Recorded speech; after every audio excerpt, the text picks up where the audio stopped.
The toads, also known as the mushroom people, are a peaceful race of weird humanoid-like characters seen mostly in the Mushroom Kingdom. We've seen these things in literally every Super Mario game on the planet. However, we know almost nothing about them. Where did they come from? What kind of creature are they exactly? And what can they even do in the game? Well, today we will find out. For some time I've wanted to do a show about the biology and origins of a creature, so let's give this a shot. Be sure to like and subscribe while you can, so I will know if I need to continue the show or not. Now, let's dive right in. Now, most of them reside in towns and cities having a capital named after them called Toad Town, with many of them working as loyal servants of the kingdom's ruler, Princess Peach. So in the end, they became an advanced and civilized group who is evolving constantly, a bit like the humans did in real life. But where did it all start? Well, we first saw them in Super Mario Bros, where they lived peacefully until King Bowser and his minions turned them into various items such as power boost bricks and horsetail plants. However, this isn't where the story of these creatures really started. Well, when it comes to the very beginning of the Toads, it started incredibly long ago. Because even when Princess Peach was little, their kingdom was already well established. And when you look into the traditions and history of them, you will see that they have some really old festivals, like the one we see in Super Mario Galaxy. Here, the game starts off with the Star Festival, where they celebrate a special comet that passes through the skies once every 100 years and releases star bits. They collect all these special star bits and combine them to form a powerful grand star, which is then brought to the castle. Now, by the looks of it, this is quite an old tradition, and they also know how to harness the power of these stars to make an extremely powerful one. This most likely helped them in developing all the technology seen in the kingdom, and might even explain why they have electricity.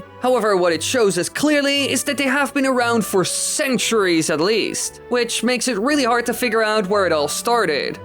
Hey, psst, little side note, we also have merchandise that you can find in the upper right corner, in the little merch shelf below the video, at the top of the comment section, and in the description itself. So go check it out, there are some really cool ones. Now let's continue. The furthest we can go back in time is seen in Mario and Luigi Partners in Time. Here we can see that Princess Peach was just a baby, however Toad Town was already established. So sadly enough, we can't really figure out when their race was really born. But there's another thing we can look into: if they were one of the first races seen in the Mushroom world. Because the Cascade Kingdom seen in Super Mario Odyssey can tell us a lot about the prehistoric era of this world. If you look closely at the stone walls here, you will notice that fossils are mixed into it. For example, you can see Goombas, Spinies, Bullet Bills, and Hammer Bros. And all of these are at least 10,000 years old, otherwise they wouldn't be labeled as a fossil. But this is nothing even, because they can also be over 4 billion years old. However, the weird thing is, there aren't any toads to be seen, which probably means that they came later than all these other creatures. And this gives us one cool possibility for their origin: the Goombas who are seen among these ancient fossils. They are one of the most iconic members of the Koopa troop, resembling small brown mushrooms, and are a fungus-based species just like the toads. However, they're not as smart as Mario or even the toads, and they also lack arms of any sort. So they're quite different from them still. However, it could be that they eventually evolved into the toads, a bit like how apes slowly but surely became humans. The Goombas are a primitive race after all, and the toads are way more evolved compared to them, with the Goombas being extremely aggressive against any foe,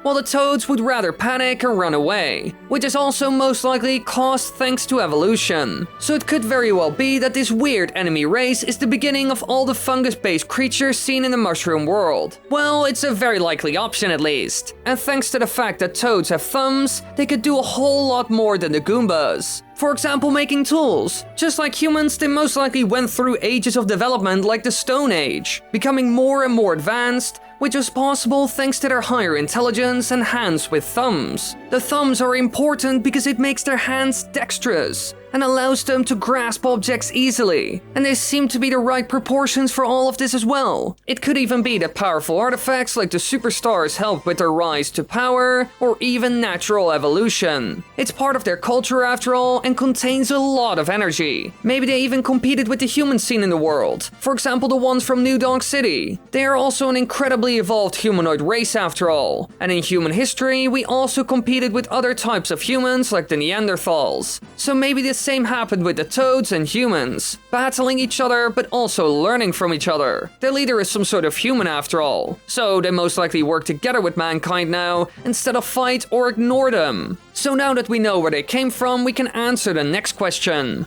What kind of creature are they exactly? Well, they're fungus-based. But what does this mean? Well, luckily enough, we can look to the real world for answers. It's a member of a specific organism group that includes microorganisms such as yeasts and molds, as well as more familiar mushrooms. These organisms are classified as a kingdom known as the fungi, which is separate from the other life kingdoms of plants and animals. Now, one interesting thing about this type of creature is that they would eat food in a very strange way. Something that would seem alien to almost any other humanoid creature.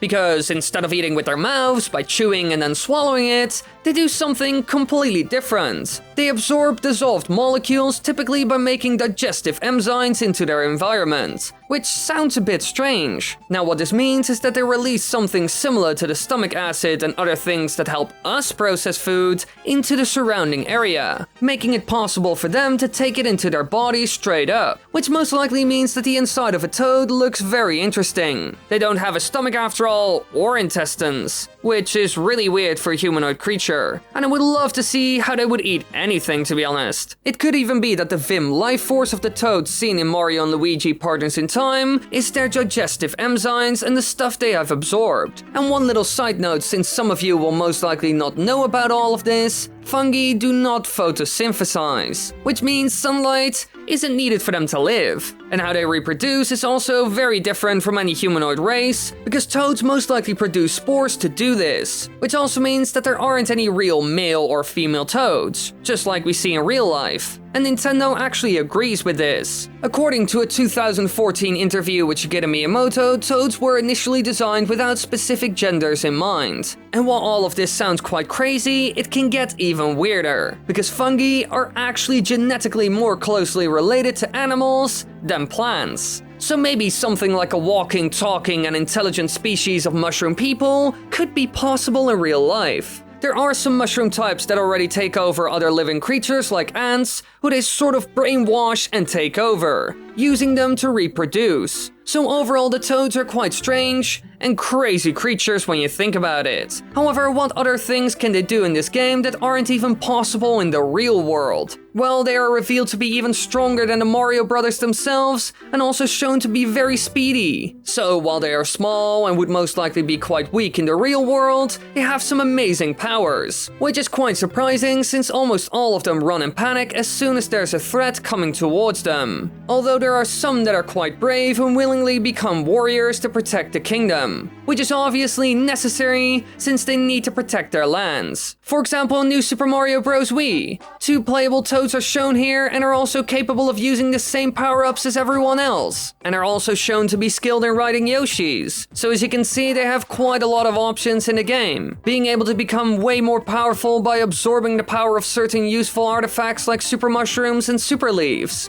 And just like humans, they can tame and work with other animals in the world in order to obtain their goals. However, gaining new power-ups in seconds is something we humans can't do. And it might be that the toads can do this effectively thanks to their way of consuming food. It could make sense. They consume it instantly, being completely ready and broken down into its original building blocks. But sadly enough, Mario and Luigi, who are just normal humans as far as we know, can do the exact same. So apparently these power-ups allow anyone to consume them instantly and gain their powers. However, I do have to say that the humans from New Donk City, for example, haven't ever done anything like this as far as we know. So it could also be that people like Mario, Luigi, and Bowser can use them effectively because they're special star children. This would still mean that the toads are special in a way, being one of the only races that are able to absorb these powers, just like the Goombas, who are also some sort of mushrooms. But still, Koopas can also sort of do it since we do see Fire Bros, although we aren't sure sure if they gained these abilities thanks to a fire flower. But now that I think about it, we also see Thwomps in Super Mario 3D Land